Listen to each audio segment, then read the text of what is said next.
One of the least understood ways to reduce your fair share of income taxes is to create a pool of tax-free wealth. Today, we tell you how, specifically using a frequently misunderstood strategy known as Roth IRA conversion. Coupled with fine-tuning two other steps, namely when you eventually take Social Security and the order in which you spend from your assets, using Roth IRA conversions at the right times and in the right amounts can protect potentially hundreds of thousands, if not millions of dollars of your assets from the threat of higher taxes. We'll discuss how to carve out an artificially low income tax period in order to make the conversions as efficient as possible.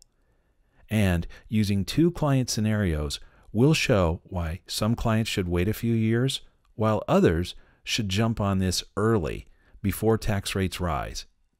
All that and more right now on the Retirement Lifestyle Show.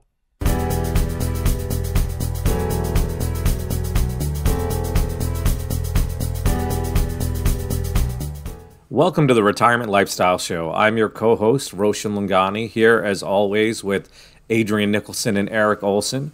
We've got a great episode for you today where we're going to discuss tax rates and Roth conversions. Gentlemen, how are you feeling this week? I'm doing great, Roshan. I'm excited to be here.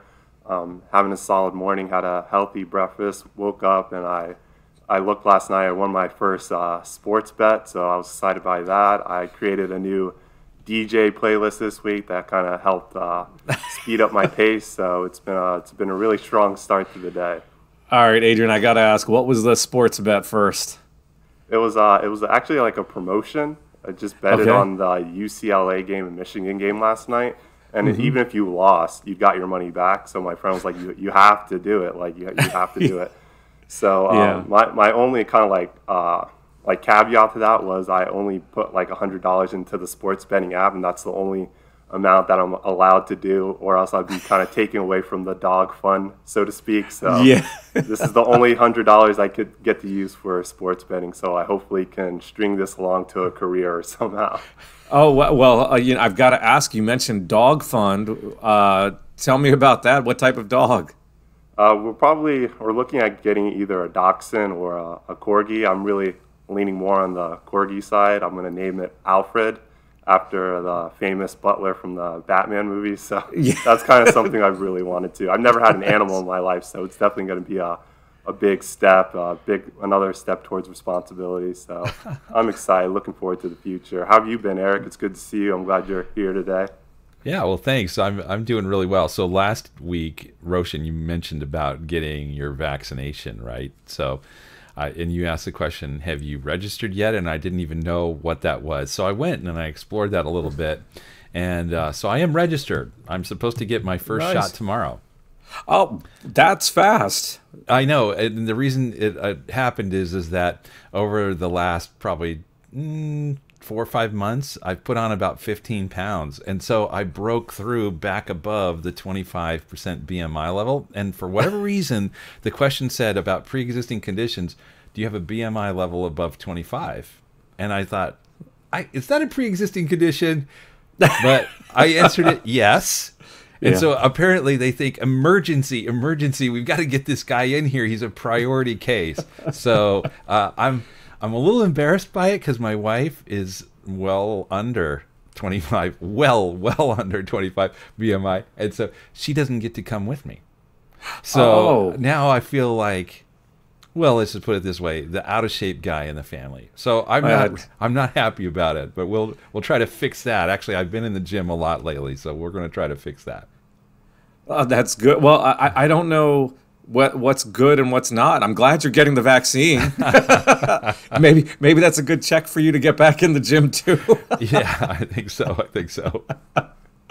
That's great. Well, gentlemen, let me take us to our topic today. I'm definitely excited about it because for a couple reasons. One, I think it's useful for our listeners in general, but two, more specifically, I think it's something that needs to be considered and acted upon pretty quickly. So I think we're also being timely to a certain degree with this. So today we're going to be discussing the Roth conversion opportunity, tax rates, and them possibly adjusting, and withdrawal strategies, because they all go hand in hand if you're considering utilizing this type of strategy.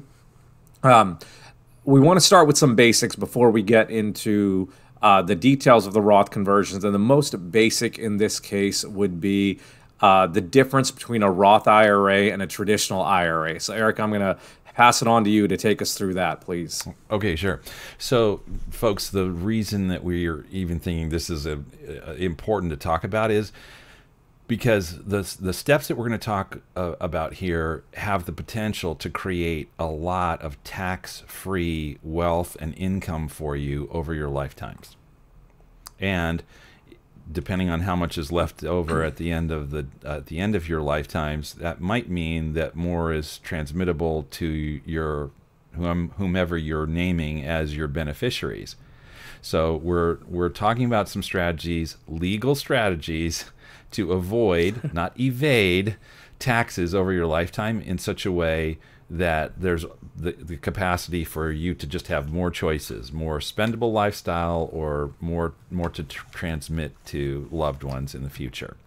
So what's the difference? Let's just start with because I had a client yesterday ask me, what's the difference between an IRA and a Roth? So let me just lay that out for you if you're wondering, what are we talking about?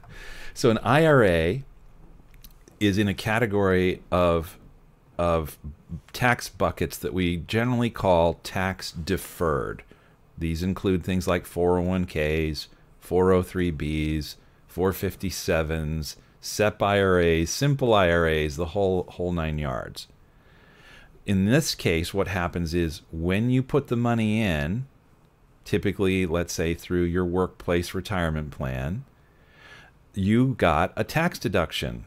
In other words, it was subtracted, whatever amount you put into that plan was subtracted from your income that year, and therefore you didn't have to pay income taxes on that portion. And then it grows and grows on a tax deferred basis. But here's the catch.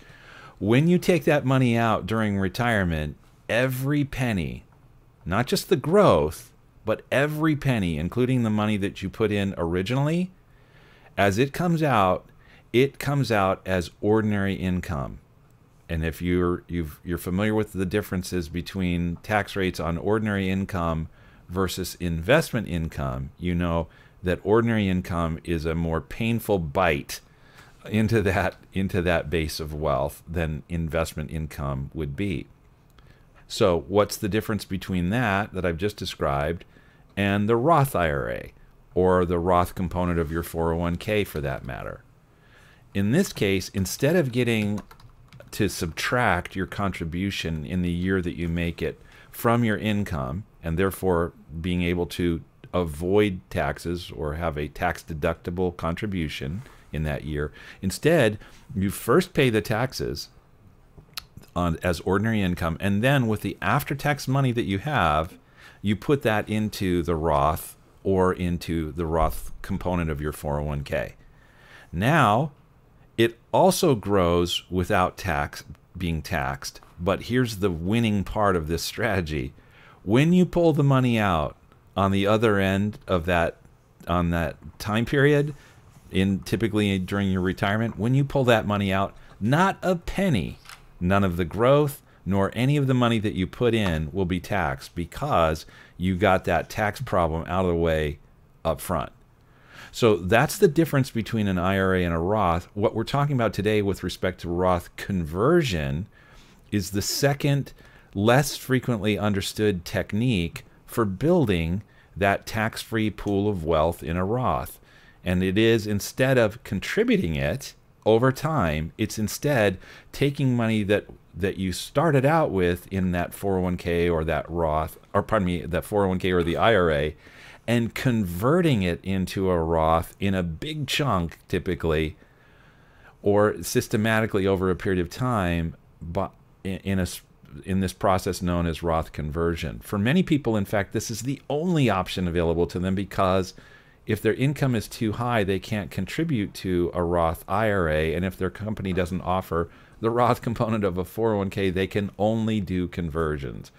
So the that's key, what we're hold on, on today. the key with that conversion is you're going to pay tax at that time. And that's what that's what makes this so important to plan out and discuss, because the moment you convert, you're paying your tax bill, and theoretically you could have waited till you needed the money or you were 72, so you're paying it a little bit early. So Right, you've that's got right. there are a lot of moving parts here with when you should convert, what tax rates are, whether you should convert at all, right? The tax rates at the time, where you think tax rates are going to be, the growth rate. So there are a lot of components to consider when you're doing this. And the reason we want to discuss this with you now is because there is a high likelihood of tax rates going up in the future. As of right now, due to the Tax Cuts and Jobs Act back in 2018, tax rates were lowered, and which means you're paying less of a percentage in taxes. In addition to that, the taxable income level for those rates went up, which meant more money taxed at a lower rate. So if this is something you're going to utilize, as I said at the beginning, it is something you probably want to start looking into and doing sooner than later, because as of right now, if there is no change made, these rates are automatically going to revert back to what they were in 2017, not only the rates, but the levels of taxable income. So you've got a window right now between now being 2021 all the way out to 2025 where you can do something. And there's also the possibility, and there's been a lot of talk of the new administration raising rates or accelerating that process. So I don't know if that will happen or not. What I do know is if nothing is done, the rates will go up. So you've got a 4-year window to say, hey, can this Roth conversion strategy over the next 4 years significantly help me and my family have more wealth? And what you're doing is just minimizing the taxes you pay.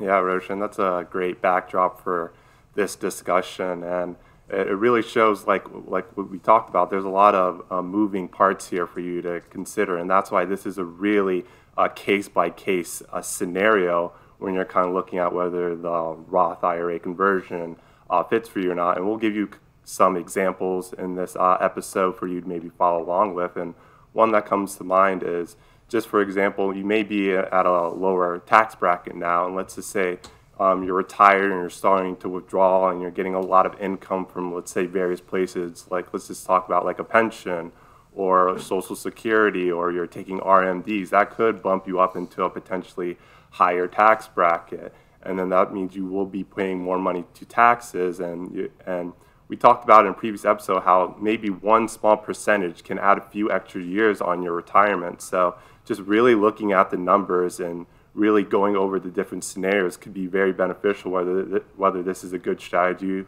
for you or not, and ultimately can save you some money. I think is a really important topic to discuss, and we'll go over some more examples as we move forward. Erik, is there another area you want to kind of touch on before we move forward? Well, it's just, yes. So this is, I think, if you think about approaching this problem from in a global way of examining over the course of your lifetime where you can find those pockets of lowest tax rates that you'll be subject to, or even going one step further, if you can, to a certain extent, use tactics to maneuver or to manipulate your tax rates in such a way that you can manufacture a period of time where you have lower marginal rates, then you expand the opportunity for making these Roth IRA conversions in the most tax efficient way, and as a result having the least tax cost for the biggest bang on creating tax-free wealth. There are several ways in which that can happen. Roshan, what were you going to say? Well, I just wanted to add one other thing to make sure we don't forget. As we went over the difference between Roth and traditional IRA, we talked about the taxation, but it's also important to note that at age 72, you have required minimum distributions from that traditional IRA, which you won't with the Roth. So I have people that I work with where what they're required to take out at age 72 will be greater than their expected need from an expense perspective.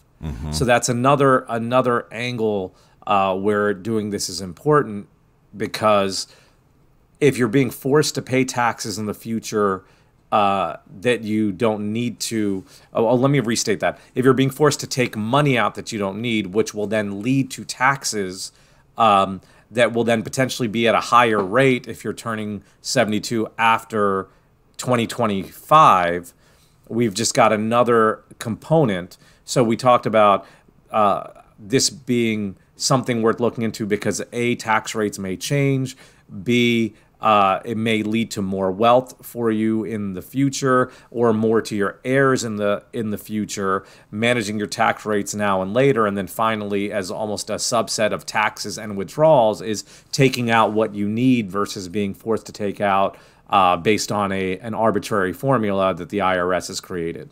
Yeah, and Roshan, I want to add one more thing. With the Roth IRA too, there are certain penalties and certain time frames where you have to hold on to your assets in a Roth IRA before you can withdraw them, or you will be subjected to certain penalties or having to pay additional. So like we said, there are a lot of components to this that you have to look over, and that's where we're willing to have a conversation with you to kind of go over your situation and what may work best for you.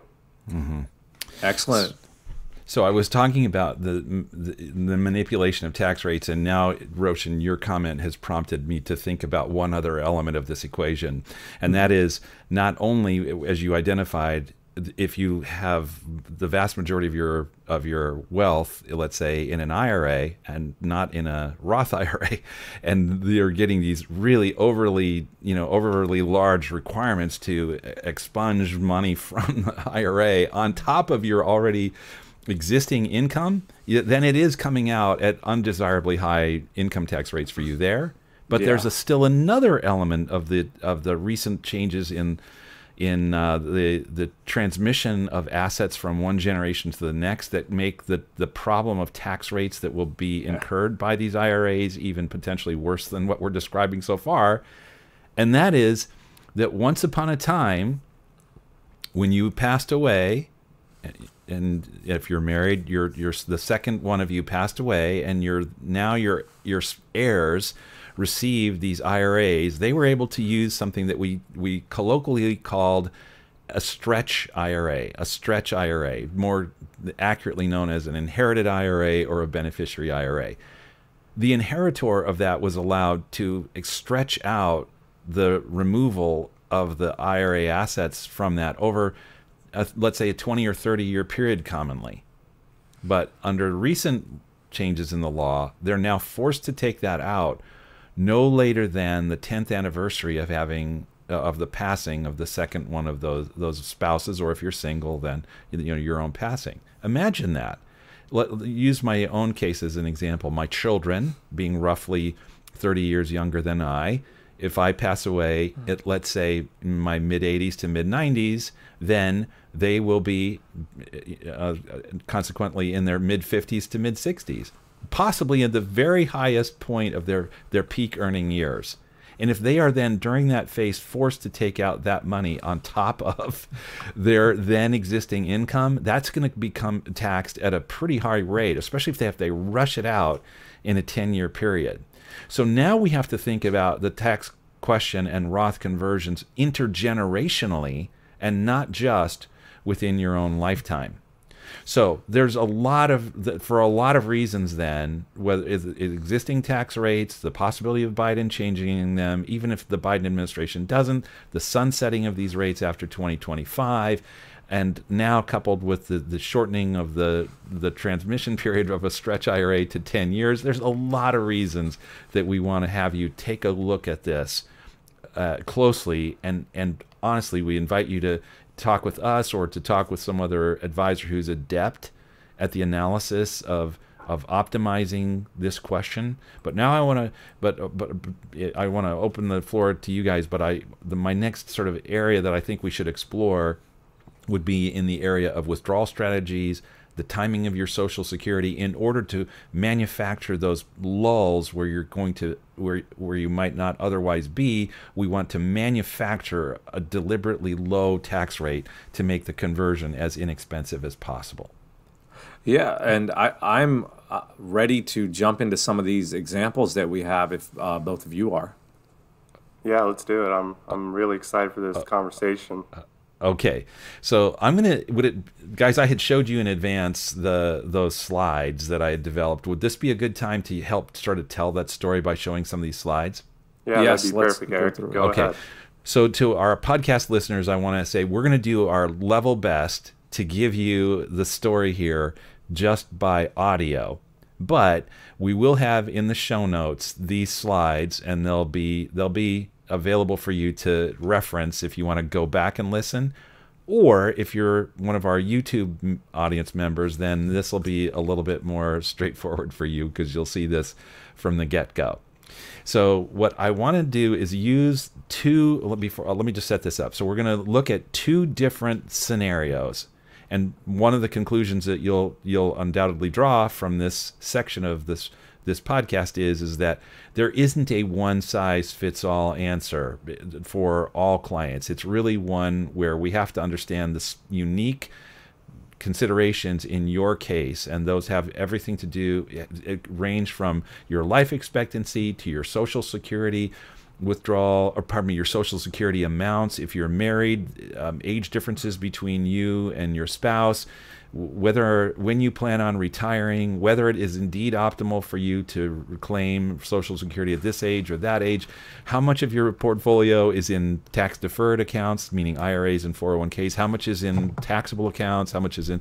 There's a range of sorts of things here that we have to take into consideration. And not only that, whether or not you have any sort of motivation to leave assets for a next generation. So there's so many factors that at work here. We want to optimize these for you. But the two scenarios that we're going to look at today, two of could be hundreds, are first a 62-year-old with a business that's rapidly growing, and that's the owner of this business intends to hang on to this somewhere in the 10 to 15 years range, and we'll see a significant growth in household income as a result. Then we'll sell the business, and then we'll have that sale take place on an incremental basis over the course of roughly 5 years, and then is expected to live a pretty long life. That's scenario number one, and we'll show and tell that in just a moment.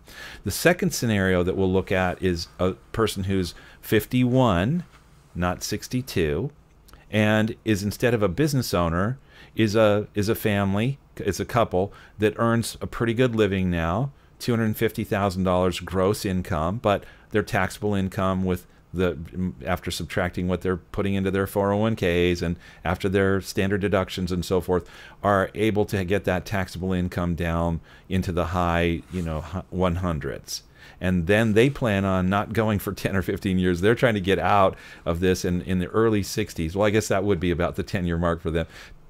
10 or 15 years from now, call it a day, and then live off what they've amassed in their investment accounts. So let's look at, we're going to look at it from several stages here. Stage number one for each of these two scenarios will be the assumption that they do no Roth IRA conversions, and that when it comes time for them to switch over from living on their paychecks to instead living on a combination of Social Security withdrawals and withdrawals from their asset base, that they do so on what we would call a pro rata withdrawal strategy, meaning if 2/3 of their money is in one tax bucket, like their IRAs, and 1/3 is in their taxable accounts, then they would each and every year, to whatever extent they needed money on top of their Social Security, they would take 2/3 from the first bucket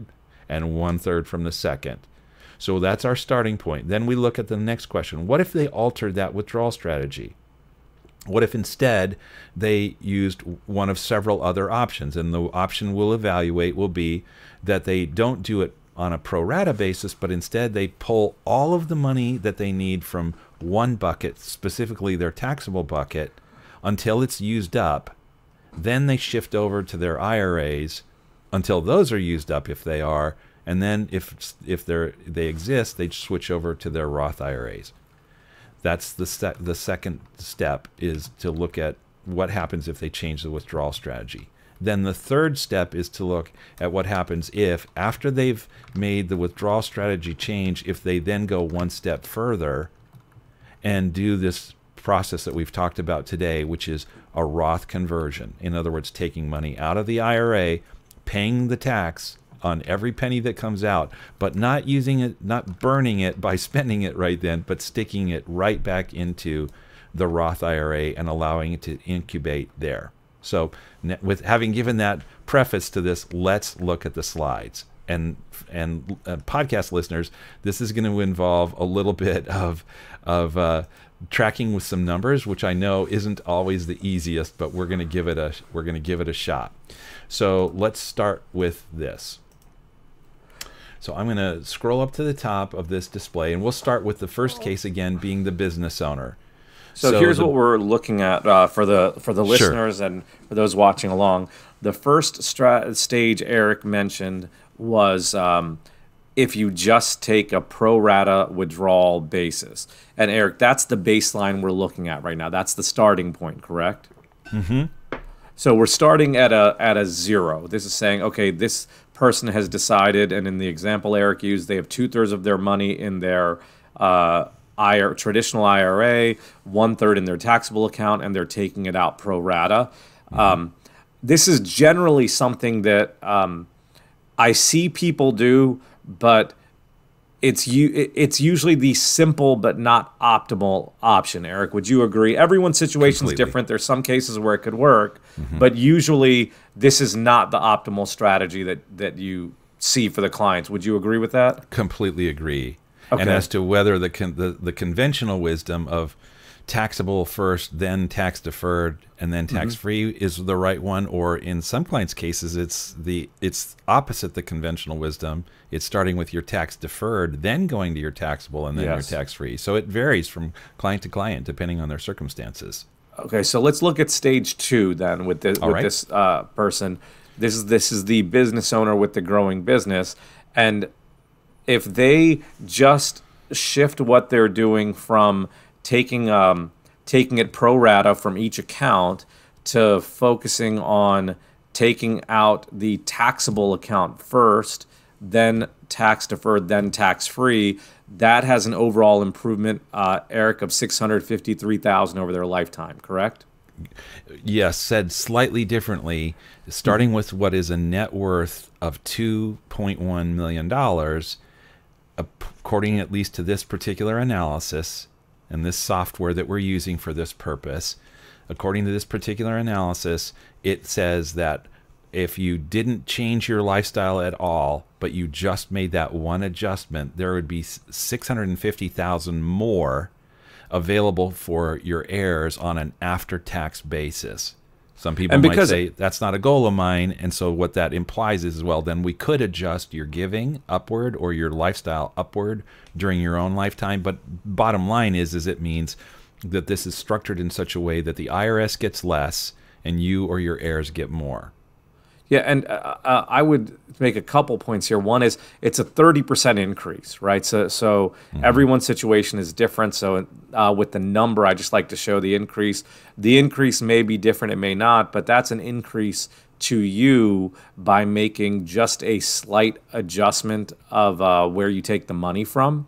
Right. And you haven't done anything else. It's just you've got money in 3 buckets, and this is saying instead of taking it equally from all 3, you take it from the taxable one first, and then the others 2, allowing to defer the tax even further. So to me, the first one of let's take it equally from everywhere is very simple. This one to me is also a very simple move of saying let's take the taxable one first, and then we'll go to the other ones later, continuing to defer the gains. The next step is where it starts to get a little bit more complicated. Mm-hmm.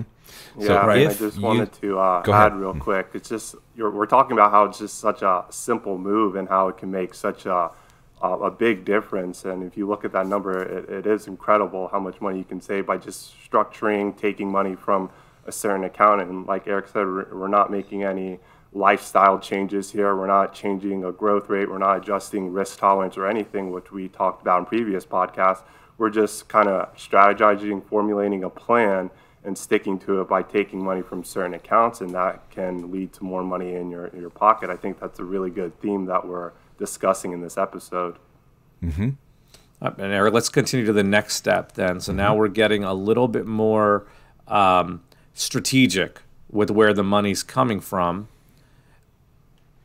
So in this case, do you want to explain it? No, please, go ahead.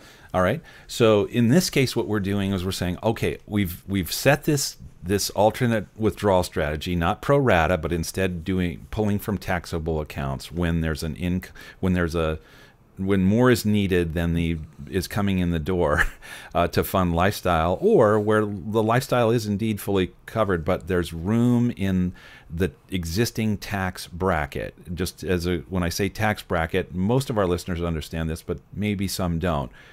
When the federal government sets up the marginal income tax brackets, the first dollars that everyone pays are all taxed at, even multi-billionaires. The first dollars that they are deemed ordinary income are taxed at the same 10% rate. The next dollars are all, even for multi-billionaires, are taxed at a 12% rate. The next one's currently at 22, going to 25, and so forth and so on, that you just scale up through these brackets. It's just the question of where do you stop. And in this particular client's case, they will never, it appears, see again in their lifetimes income that's low enough, no matter what they do, to be in a 10 or 12% marginal income tax bracket. All the room in those brackets is already used up by virtue of their income. But and Erik, for this scenario, just to give another number to it, what we have the client doing is they've taken the first step of taking the taxable assets first, and then their second step that you have them doing here is converting up until what is currently the 22% bracket. Right. And will become 25. 25, correct. So exactly. For those of us... Yes, let me just give a number to it first. So hypothetically speaking, currently the 22% bracket for a married couple caps at $165,000 in taxable income. So what this illustration is saying, well, if you're making $150,000, that you've got $15,000 of room left to $165,000. So convert $15,000, thus maximizing that tax bracket. And in this client's case, their first year, because their taxable income, that's different than their gross or adjusted gross, but their taxable income is 93, and so as a result, they're in a position to convert about $80,000 into a Roth IRA in one fell swoop, and to do that at the low price of, I sound like Price is Right, low price of 22% federal income tax. If you live in a state which has state income taxes and they tax with these withdrawals, you'd add to that your state income tax. But for example, Illinois, they don't tax IRA withdrawals, so this would be just the federal tax. But doing this step, guys, look at this. They do this for 4 years or so now until their income starts pushing too high and pushes above that 22, then 25% bracket. And then they do it again in their mid-70s to early 80s when they have another lull in their income and they're back down below that, what would then be a 25% bracket. Doing just in a few years there, 4 now and 4 in their four or 5 in their mid-70s to their early 80s, would you agree that it significantly moves the needle on the inheritable assets? Well, yeah, and Erik, share the number. They've got in this illustration, and this is hypothetical, as we've said, or if we haven't, this is a hypothetical situation, but it improves their wealth to 4.8 by 4.8 million. Right. So the spendable after-tax value of the portfolio, given all of the assumptions that are present here, inflation rates, growth rates, spending levels, longevity, et cetera, Using, though, an actual client's actual numbers means that after changing the withdrawal strategy, they improved the transmittable wealth by 650,000. Now it's 4.8 million. It's unbelievable. So think about that for a second. We started, I'm rounding, we started at roughly 2 million. And if they were withdrawing pro rata, we then said, okay, now just take the taxable money first and then take the tax deferred and then tax free after. And that increased it by about 30%. And then now we've said, okay, keep doing that, but also add on the fact that you're going to do conversions along the way. And now we've got an improvement from the original 2 million almost to 5 million. It's like a 2.5 times increase in this situation. Right. Yeah, and just real quick, I want to kind of take the opposite end of it, because we're saying an extra 2 million or an extra $4 million. It just this is like a great strategy we can employ. Are there any like kind of instances or scenarios here where this might not be a good situation, or what are kind of some of the issues that you could arise from implementing this strategy? Because it seems like, for example, like this is such a great strategy. Of course, we can use it. There's no issue with it at all. There's no type of problem you may run into. There definitely is, actually, Adrian. That's a great question. That's the second scenario we have for us. But Erik, you've got one more thing for this client, and then let's go on to the next person. Yeah, well, and just in response to Adrian's question, Adrian, I think sometimes these are very sensitive to life expectancy. So what the optimal strategy is can vary a lot by life expectancy, and so that's one of the reasons that I like to pay attention to that in the client's case. But because sometimes you spend a lot of money from your taxable accounts up front to do that conversion, and then if you never really have the opportunity for that to be retrieved through growth, then you might say, oh, maybe that wasn't the best move. Yeah, that's a really great point that you brought up, Erik. Next is, though, we go one step further and say, what if instead of doing Roth IRA conversions only to the top of, or the maximum level available in the 22, later the 25 bracket, what if we did it up to the maximum level of allowable in the currently 24% bracket, later 28? Both because the 24% bracket currently is just, I mean, the simple, let me just state the obvious. 24 today is lower than what, at a higher level, is lower than the 25% rate that will be in effect on a much lower level later. So if you can convert at 24 now, all else being equal, wouldn't you prefer that to converting at 25 later? All else being equal, I think the answer is obviously yes. You save 1%. You save 1%, but there's also a lot more room in this right now. So bottom line, though, when this client does this, they only have enough IRA money currently. They're continuing to contribute, but they only have enough IRA money currently to do this conversion process for 4 years. Yeah, and let me give a number to this. Erik, you said there's a lot more room at the next bracket. I just want to give the actual number. Currently, the top of the 22% bracket is 165,000, and the top of the 24% bracket is 315. If we go back to 2017 numbers, the top of the 25%, so you're already one higher than the 24 Erik mentioned, is 153, and the top of the 24 is 233. So 233 to 315 is another 70,000. Going back to that example I gave earlier, if your income is 150, taxable income of 150, and we're saying, okay, convert to the top of your tax bracket, you can convert 15,000 because that caps at 165. But if you say, okay, convert up to the top of the 24% bracket, which is lower than the 25 that you had and will likely have in the future, you now can convert up to 315. So if you're making 150, you can convert up to 165,000. So the numbers, as Erik said, that's what a lot more room is. That's a huge difference. And the net outcome of this for this client, again, subject to all the assumptions that are built into this plan, the net outcome of this is that there is a $6.9 million, not a $4.8 million, but now a $6.9 million increase in the transmittable wealth at the end, or, again, as I've said before, said differently, more lifestyle available to you during your own lifetime if that's a higher priority for you than the legacy element of this scenario. So bottom line is that the combination of the withdrawal strategy, the Social Security timing strategy, and the withdrawal and the conversion strategy can work to create a lot more for you and a lot less for the IRS. Let's look at the second scenario just to illustrate, though, the point that it doesn't always work that the correct or best time to do something like this is now. So this is scenario number 2 with a hypothetical client who is, like as I said before, married couple making $250. We'll call them Roth and Ruth. And Roth is making $200. Ruth is making $50,000, and they are going to Ruth wants to retire a little bit earlier, so she's hoping that by 62 she can just call it a day.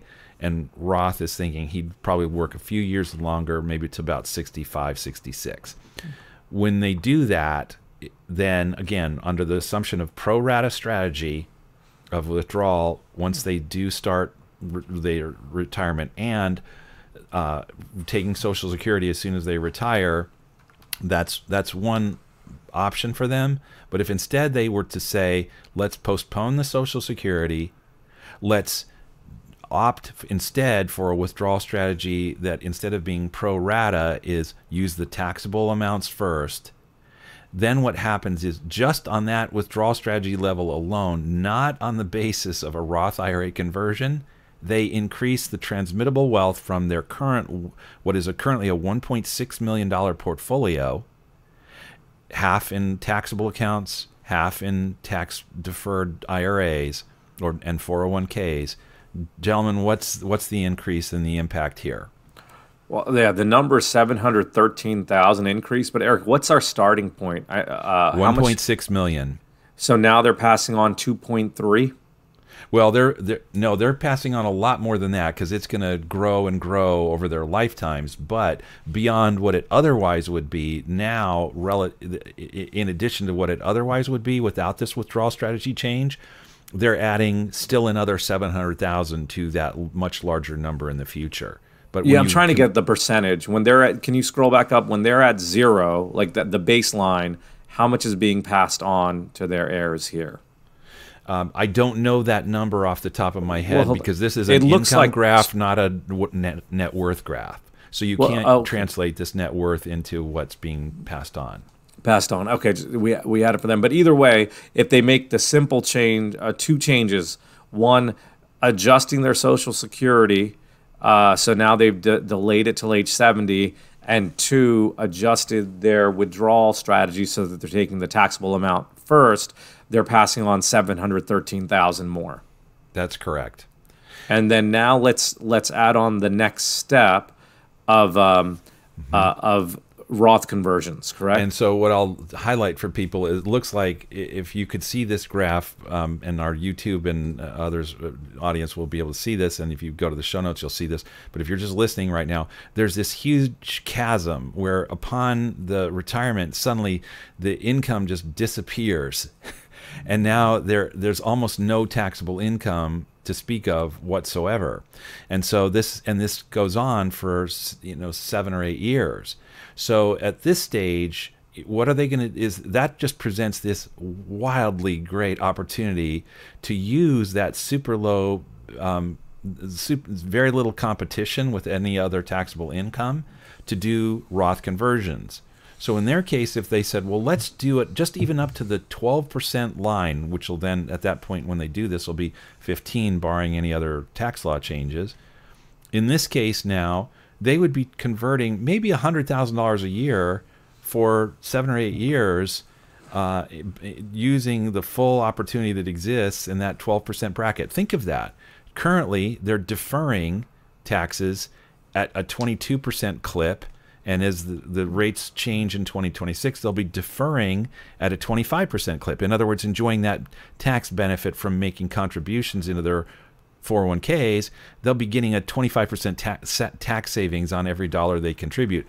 Only just a few years later to then start taking that same money out that they captured a 25% reduction on when they contributed.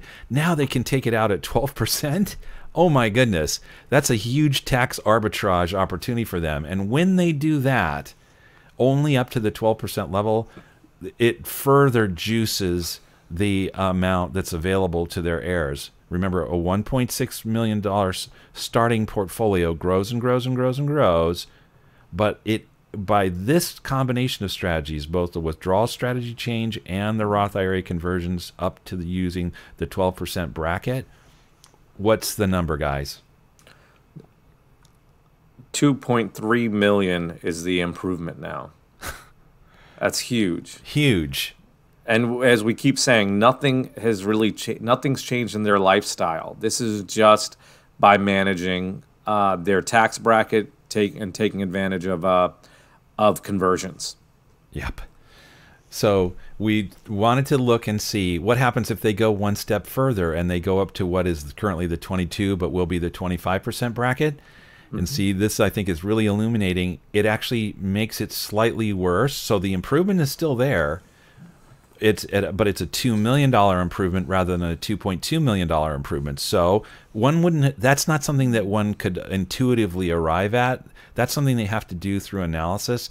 That's why we want to encourage you, as you're listening to this, to take the opportunity to get with a planner who's adept at this kind of analysis and can help examine your situation closely along with your goals and the specifics of your circumstance to identify for you when, if ever, these kinds of withdrawal strategy changes and Social Security claiming strategy changes and Roth IRA conversion strategy changes can lead to a better outcome. But I would say, just looking at these two scenarios, when there's this kind of money at stake, $2 million, $2.2 million in this client's case, $4.8, $6.9 million in the other client's case, to look at the magnitude of those sorts of things, I mean, it seems to me it's like as far as I'm concerned, it's an essential kind of analysis for you to at least examine whether it makes sense.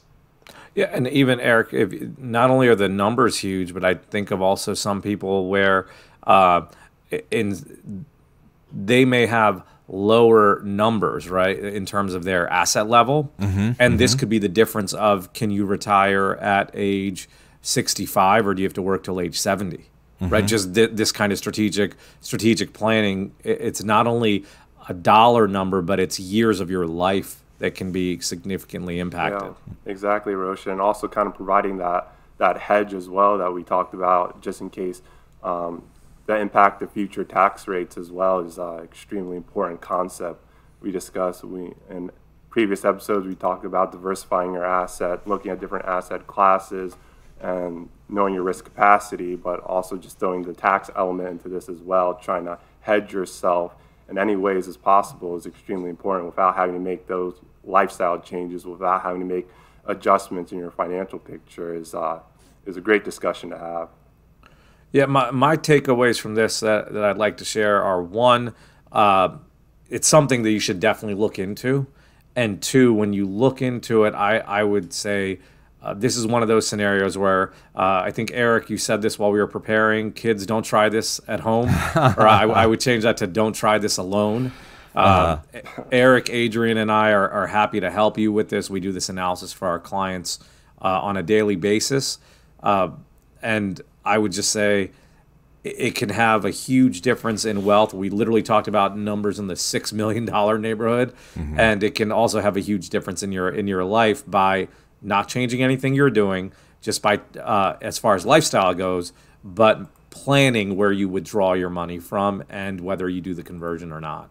And so that we're not leaving people with this expectation that this is necessarily a move that will generate millions of additional transmittable assets. I do want to say, think even if it's much more modest in a family's case, If it's $100,000 or $200,000 that improves it, that might be the difference, as you pointed out earlier, between this choice and that choice with respect to the timing of their retirement, the timing of or how much they're able to spend, how much they're able to travel, how much they're able to give, whatever the case might be.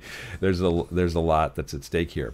There's one other concept that I want to introduce, but not spend time on, just as sort of maybe as a down payment on a future episode where we pursue this more deliberately, but it's then to build on what we've just now looked at, which is the creation of a Roth IRA through the conversion process, to then talk about how can you further leverage that capacity now to have a tax-free pool of wealth to even more intelligently allocate your portfolio in such a way that the tax-free portion of your portfolio grows more than any other portion of your portfolio.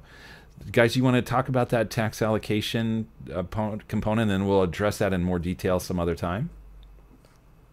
Yeah, we'll definitely do a full episode, I think, of discussing this. But what Erik's referring to is because your Roth can grow tax deferred and will be tax free, you look at having the most aggressive or most growth oriented part of your portfolio in there, and your income elements that you'd have maybe more towards the traditional IRA because you'll take it out earlier and you're not paying tax on those income elements. And then if you can do this, things that would be treated as capital gains being in your taxable account, and how managing that tax scenario will put you in a position to further enhance that wealth, or maybe even have you retire earlier, as we talked about previously. Mm-hmm.